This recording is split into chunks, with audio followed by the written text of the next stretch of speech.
మీరు తీసుకొని తినుడి. ఇది మీ కొరకు ఇవ్వబడిన నా శరీరము.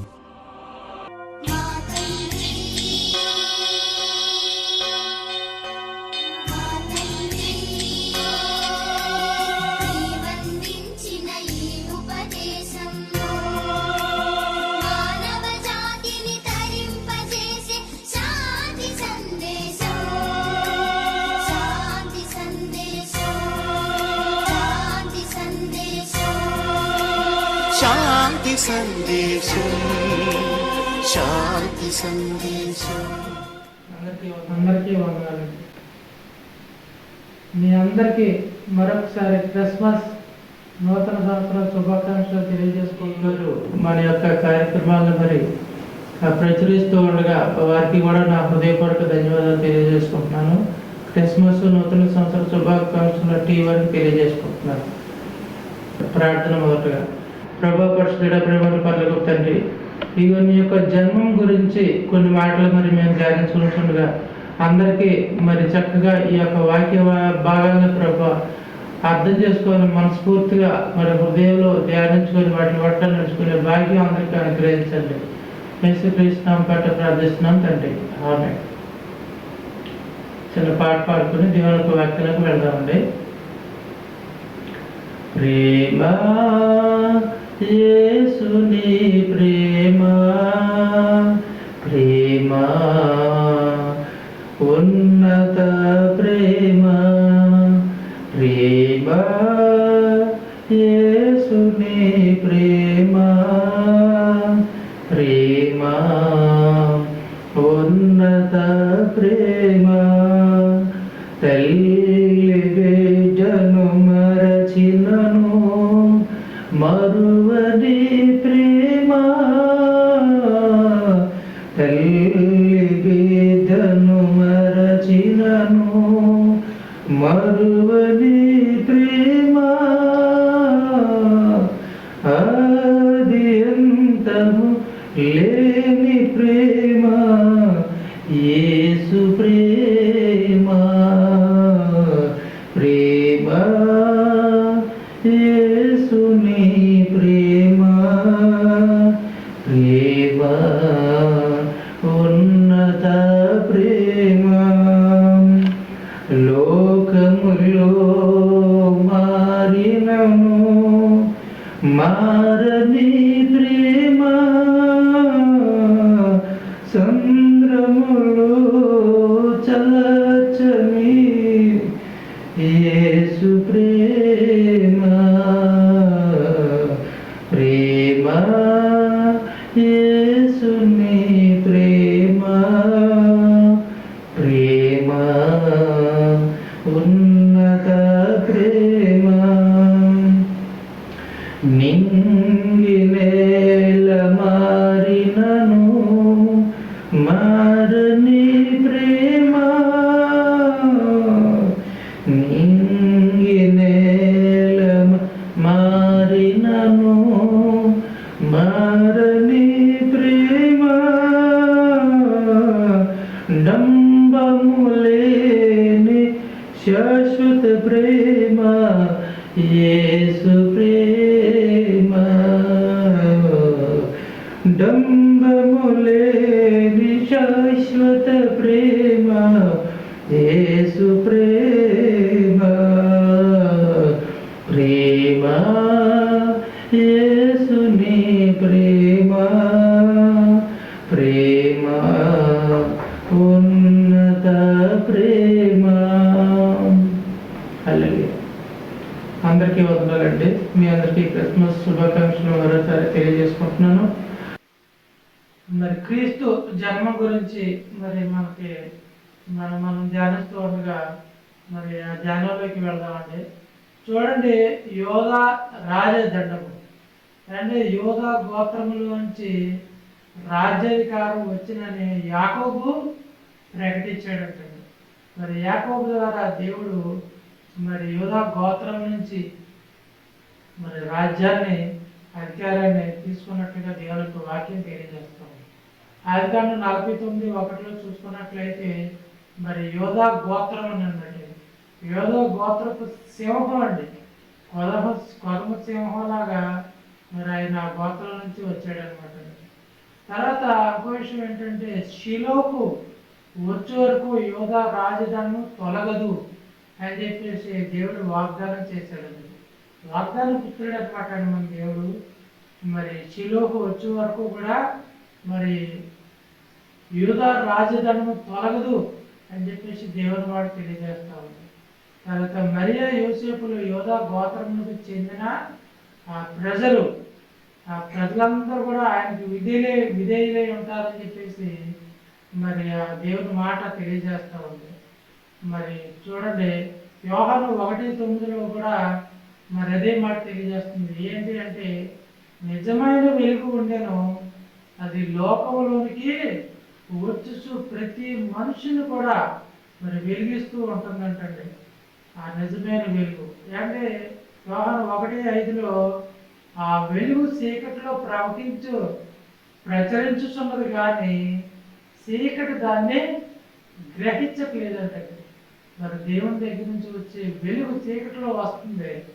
ఆ వెలుగుని ఎవరు కూడా మరి ఏం చేస్తున్నారంటే గ్రహించట్లేదంట. మరి గ్రహించుకోవాలన్నమాట.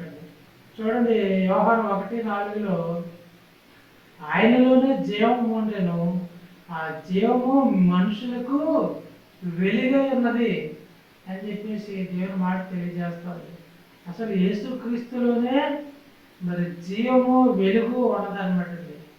వెలుగు దేవుడు, జీవము గల దేవుడు కదండి. మరి రెండు మనం గమనించాలన్నట్టు. తర్వాత మత్తయి 5:14 కూడా మీరు లోకానికి వెలుగై ఉన్నారు అని చెప్పేసి తెలియజేస్తా ఉంది. అయితే ఆయనే కాదు వెలుగు, ఆయనే కాదు జీవము, మనకి కూడా దేవుడు ఆ వెలుగు ఆ జీవాన్ని మనకి ఇచ్చాడంటండి. అందుకనే మీరు లోకానికి వెలుగై ఉన్నారు అని అంటున్నాడు అనమాట. అందుకంటే ఆ వెలుగు ఆ కొండ మీద మరి పెడితే మరి ఏమవుతుందంటే ఆ పట్టణంలో ఉన్న వాళ్ళందరికీ వెలుగుమయమయ్యి ఉంటారన్నమాట. అందుకనే కొండ మీద పట్టణము మరి మరుగై ఉండనేరదు. ఏమంటే వెలుగుని ఎవరైనా ఆపాలంటే అవుతుందండి, ఆగదు. అందరికీ కూడా తన వెలుగుని ప్రచరింపజేస్తూ ఉంటుంది, కనిపిస్తూ ఉంటుంది అనమాట. యెషయా 9:2 అందుకని తెలియజేస్తా ఉన్నాడు యెషయా భక్తుడు. క్రీస్తు పూర్వం 700 సంవత్సరాలప్పుడే చెప్పాడు, చీకటిలో నడుచుడు జనులు గొప్ప వెలుగును మరి చూచుచున్నారు, మరణ ఛాయ గల దేశ నివాసుల మీద వెలుగు ప్రకాశించును అని చెప్పేసి తెలియజేస్తా ఉన్నారు. చీకటిలో నడిచే జనులు అంటే మామూలు వెలుగు కాదు, గొప్ప వెలుగుని మరి చూస్తూ ఉన్నారు అని తెలియజేస్తా ఉన్నారు. మరి మరణ ఛాయ గల దేశ నివాసుల మీద కూడా ఆ వెలుగు ప్రకాశిస్తూ ఉంది అని చెప్పేసి మరి చూడండి ఆయన ఆ యెషయా భక్తులు తెలియజేస్తా ఉంది.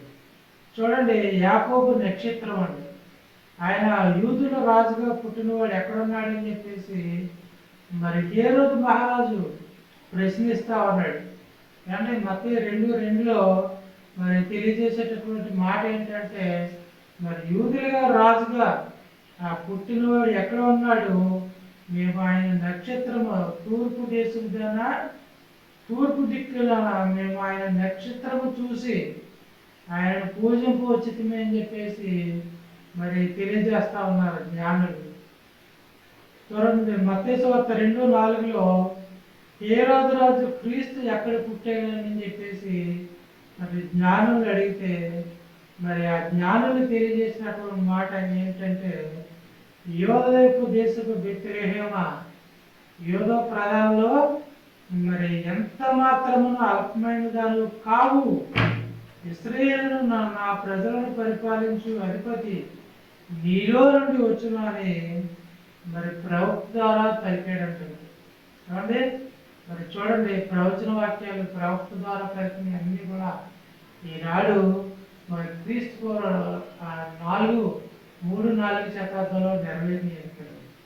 అంటే మేకా ప్రవక్త 5:2 మరి 400 సంవత్సరాల పూర్వం ప్రవశిస్తే మరి క్రీస్తు పూర్వం చూడండి ఆయన ఏం ప్రవశించాడంటే, బెత్లెహేమ ఎఫ్రాత యూదా వారి కుటుంబాలలో నీవు స్వల్పమైన నా గ్రామమైనను నా కొరకు ఇశ్రాయేలును ఏలబోవాడు నీలో నుండి వచ్చును.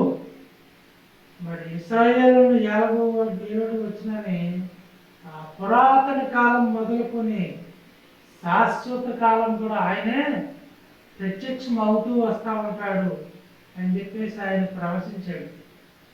ఆయన ప్రవచనము మరి చూడండి ఇక్కడ మత్తయి సువార్తలో నెరవేరింది అన్నమాట.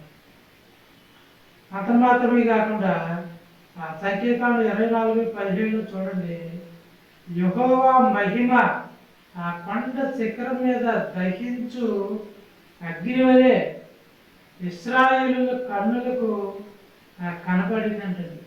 చూడండి మోషే భక్తుడు మేఘంలో మరి ఉన్నప్పుడు అక్కడ మరి 40 రోజులు అంటండి, 40 రోజులు మరి ఆ మేఘంలో ఆయన ఉన్నాడంటండి సీనాయి పర్వతం మీద.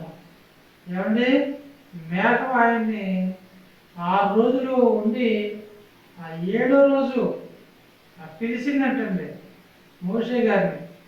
తర్వాత నేను రాసిన ఆజ్ఞలో ధర్మశాస్త్రాన్ని నీకు ఇస్తున్నాను అని అక్కడ మరి ఆ కొండ మీద దహించు అగ్ని వలె మరి ఆయన అక్కడ ఉండే ఇజ్రాయేల్ అందరికీ కూడా కనిపించేయాడంటే చూడండి ఎంత గొప్పదండి. మరి దేవుని మహిమ మరి ఆనాడు మరి కనిపిస్తూనే ఉంది. మోషే ద్వారా కూడా మరి దేవుని మహిమ ప్రత్యక్షం అవుతూ వచ్చింది అనమాట. ఎంత గొప్ప విషయం అండి. తర్వాత చూడండి ఇక్కడ లోక 2:4లో యోసేపు అంటే దావీదు వంశంలోను గోత్రంలోనే పుట్టినవాడు అంటండి. ఏమంటే మరి అందుకని చెప్పేసి దావీదు పట్టణంలో నేడు రక్షకుడు మీ కొరకు పుట్టి ఉన్నాడు, ఈయన ప్రభు అయిన క్రీస్తు అని చెప్పేసి మరి మనం ఆ క్రీస్తు గురించి ఒక గొప్ప ప్రవచనాన్ని మనం మరి తెలియజేస్తా ఉన్నాడు. దావీదు పట్టణంలో మరి యేసు ప్రభు పుడతాడని చెప్పేసి ఈ మొదటి రాకలో దేవుని యొక్క మాటలో తెలియజేస్తా ఉన్నాయి అన్నమాట. అంత మాత్రమే కాకుండా యేసు మరియలు నజరేతు గ్రామం అంటండి, గలిలయ దేశం. ఏమంటే దావీదు పురం అంటండి, ఈ పూర్వీకులదేమో బెత్లెహేం అంటండి. మరి అందుకని చెప్పేసి నజరేయుడు అని చెప్పేసి మరి యేసు క్రీస్తు వారి గురించి చాలా స్పష్టంగా మరి యొక్క మాటలు తెలియజేస్తా ఉన్నాయి అన్నమాట. మరి అంత మాత్రమే కాకుండా మరి చూడండి జకర్యా మరి ఆయన కూడా తెలియజేస్తున్నాడు 12:1లో దేవోక్తి అంటే ఇశ్రాయేలు గురించి వచ్చిన యెహోవా వాక్కు ఏంటంటే, ఆకాశ మండలను విశాలపరిచి భూమికి పునాది వేసి మనుషులను అంతరంగములో జీవాత్మను సృజించు యెహోవా సెలవిచ్చాడంట. జీవాత్మనే సృష్టించి యెహోవా సెలవిచ్చినది ఏమనగా అని మరి మరి జకర్యా ప్రవక్త తెలియజేస్తా ఉన్నాడు అనమాట. అండ్ ఆయన పునాది మనుషుల అంతరంగంలో పునాది వేశాడని చెప్పేసి మరి ఆయన మరి ఆ ప్రవక్త తెలియజేస్తా ఉన్నాడు. మరి ఇంకా 12:8 కూడా తెలియజేసే మాట ఏంటంటే, మరి యెహోవా యోధా వారిని మొదట రక్షించును అని చెప్పేసి తెలియజేస్తా ఉన్నాడు. యెరూషలేము నివాసులకు సంరక్షకుడుగా కూడా ఉన్నాడు అని చెప్పేసి దావీదు సంతతి వారు మరి దేవుని వంటి వారు జనుల దృష్టికి యెహోవా దూత వంటి వారుగా ఉన్నాడు అని చెప్పేసి మరి మాటను కూడా మరి తెలియజేస్తా ఉన్నాయంట.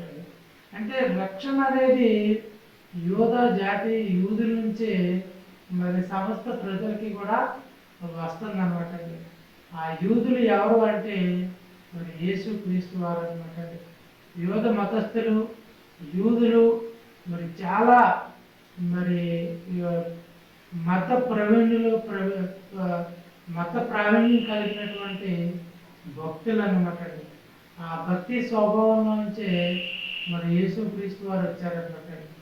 ఏమంటే యూదులు అంటే రోజుకి 2 సార్లు మరి క్షమ అంటే ప్రార్థన నమాజు చేసేటటువంటి ఆచారం కూడా వారికి ఉంటుందంటండి. మరి అందుకని చెప్పేసి వారు గొప్ప మత ప్రావీణ్యం కలిగిన వారు. మరి వాటిలో వచ్చే యేసు క్రీస్తు జన్మించడం అనేది జరిగిందన్నమాట. చూడండి ప్రకటన 1:6లో కూడా ఈ మాట తెలియజేస్తా ఉంది. ఆయన మనలను తన తండ్రియకు దేవునికి ఒక రాజ్యముగాను యాజకులుగాను చేసాడంటండి. ఏమంటే దేవుడు యేసుక్రీస్తు ద్వారా మనల్ని తండ్రికి ఒక రాజ్యంగా యాజకులుగా కూడా మరి చేసాడంటండి.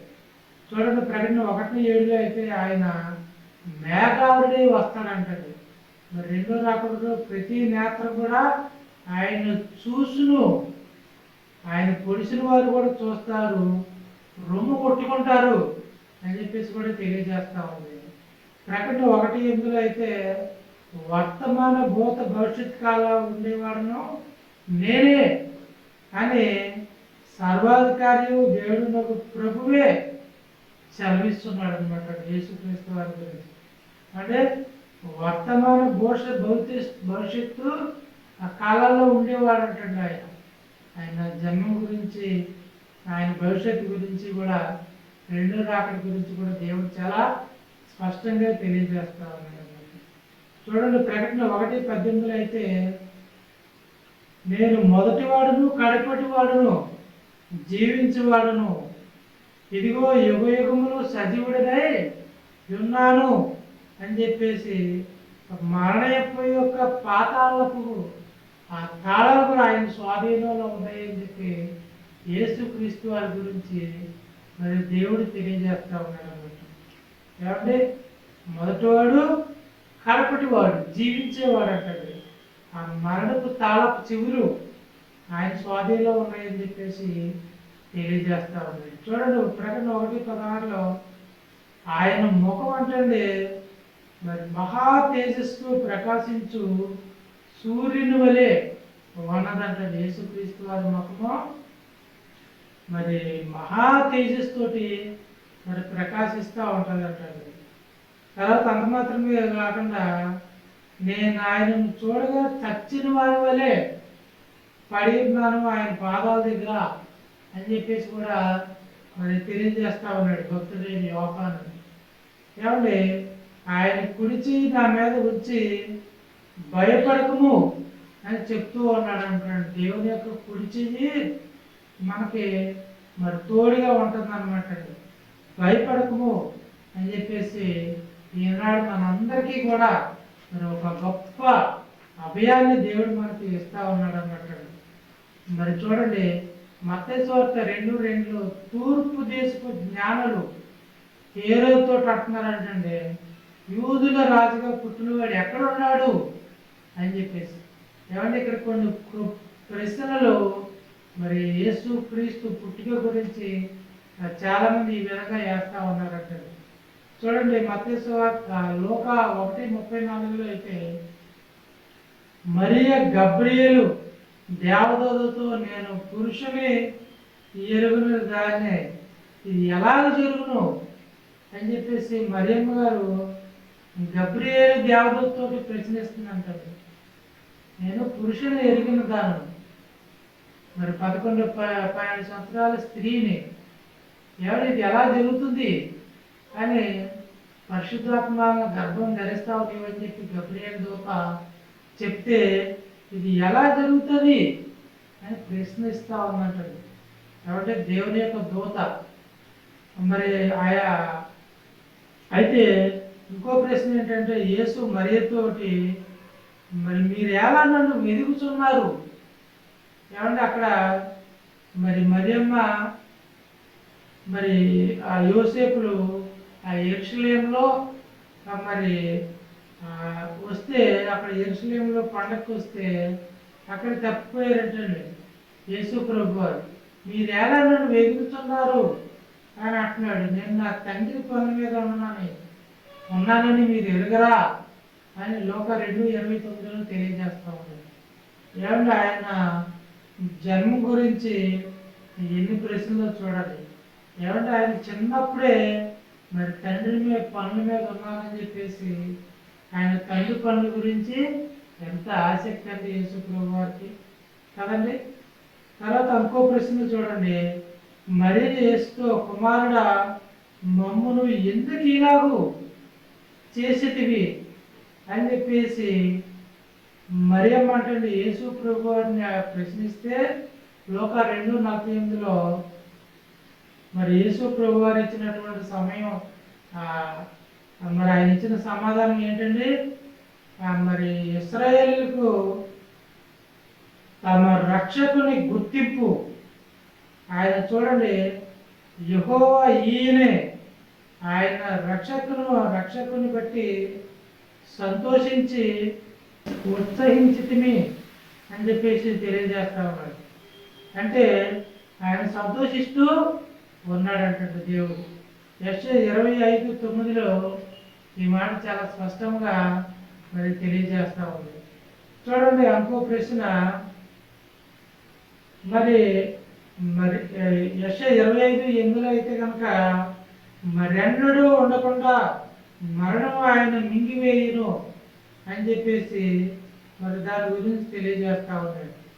ప్రభు అయిన యెహోవా ప్రతి వారి ముఖము మీద బాష్ప బిందువును తుడిచివేయడు, భూమి మీద నుండి తన జనుల నిందను కూడా తీసివేయను అని చెప్పేసి మరి యెషయా భక్తుడు ప్రవచిస్తా ఉన్నాడు. ఏమండి మరి ఎంత గొప్ప విషయం అండి.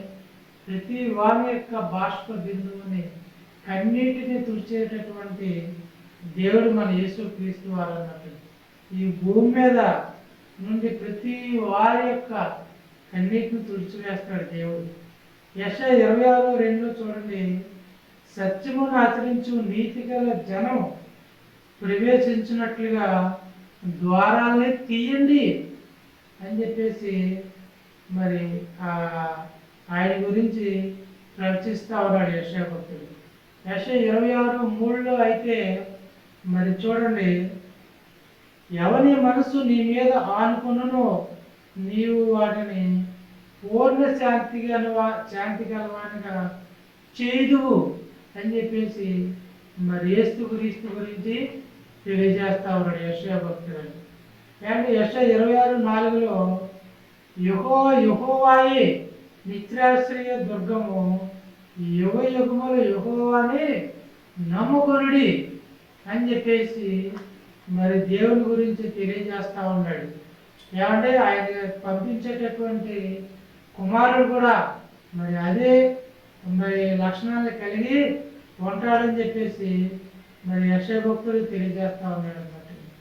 తర్వాత యెషయా 26:8లో కూడా చూడండి, మా ప్రాణము నీ నామమును నీ స్మరణను ఆశించుచున్నది అని చెప్పేసి మరి ఆ ప్రాణం గురించి తెలియజేస్తా ఉన్నాడు. చూడండి, ఆ రాత్రి వేళ నా ప్రాణము నిన్ను ఆశించుచున్నది, మరి నాలో నున్న ఆత్మ ఆసక్తితో నిన్ను ఆశ్రయించుచున్నది అని చెప్పేసి కూడా మరి తెలియజేస్తా ఉన్నాను అన్నమాట. మరి ఈ విధంగా మరి దేవుని యొక్క ఆశయాలు మరి ఈ భక్తుల ద్వారా మనకి దేవుడు తెలియజేశాడు అనమాట. ఏమంటే మరి యేసు క్రీస్తు జన్మం గురించి ఈ గొప్ప విషయాలు ఇవన్నీ కూడా భక్తులు మనకు తెలియజేశారు. ఇవన్నీ కూడా నెరవేరినాయి కదండి. ఆయన నక్షత్రం, తర్వాత గొల్లలు, జ్ఞానులు ఎందరూ కూడా మరి యేసు క్రీస్తు జన్మ గురించి చాలా చక్కగా తెలియజేశారు. పశువుల పాక, ఆ తొట్టులో సత్రం లేకపోతే కూడా పశువుల పాకలో కూడా మరి పొరటు పెట్టడం జరిగింది. దేవుడైన యెహోవా యేసు క్రీస్తుని ఈ లోకానికి కన్యమరి గర్భం ద్వారా మనకు పంపించడం జరిగిందన్నమాట. ఎందుకు అంటే సర్వ ప్రపంచ మానవాళిని ఆయన ద్వారా రక్షించడానికే. మొదటి రాకడలో ఆయన ఆ మరే గర్భాన జన్మిస్తే, రెండో రాకడలో మరి యేసుక్రీస్తు వారు మనందరినీ మరి రక్షించడానికి మేఘాలుడే వస్తూ ఉన్నాడన్నమాట. ఆ రానున్న దేవుడిని అందరూ కూడా నమ్మి విశ్వసించి బాప్తిసం పొంది రక్షణలో క్రీస్తు సంఘం ద్వారా మరి ఆయన రక్షణలో కొనసాగుతారని నేను తలస్తూ ఈ యొక్క వాక్య భాగాన్ని ముగిస్తున్నాను. అందరికీ వందనాలు. నేను ప్రార్థన చేసుకున్న వాక్యాన్ని ముగిద్దాం. ప్రభా పరిశుద్ధుడా, ప్రేమన్న పరలోకపు నీ జన్మ గురించి ప్రభా దావీదు ద్వారా, యాకోబు ద్వారా నాయన మీరు జన్మించారని ఆనాడు గలిలయ నజరేతులో ఆ బెత్లెహేములో మీరు జన్మించారని చక్కగా తెలియజేశారు ప్రభా. మొదటి రాకడలో మరి గొర్రెగా జన్మించిన మీరు రెండవ రాకడలో అది కొదమ సింహం, యోధా గోత్రపు సింహాలే వస్తానని, మేఘాలే వస్తానని తెలియజేస్తున్నారు ప్రభా.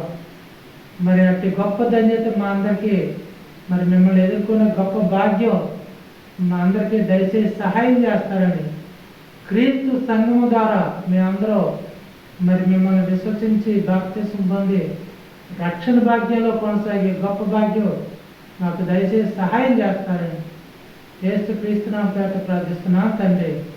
ఆమేన్. ఆమేన్. అందరికీ వందనాలు. మీ అందరికీ మరొకసారి క్రిస్మస్ నూతన సంవత్సరం శుభాకాంక్షలు తెలియజేసుకుంటూ ఈ వాక్య భాగాలు అందరికీ షేర్ చేస్తారని, క్రీస్తు రాకడలో మీరు కూడా అబ్రాహం వల్లే దీవెనలు, వెళ్ళలేని దీవెనలు, ఆశీర్వాదాలు పొందుకుంటారని ఆశిస్తూ నా వరకు వాక్యాలు ముగిస్తాను. Thank you Varadappa. అందరికీ వందనాలు.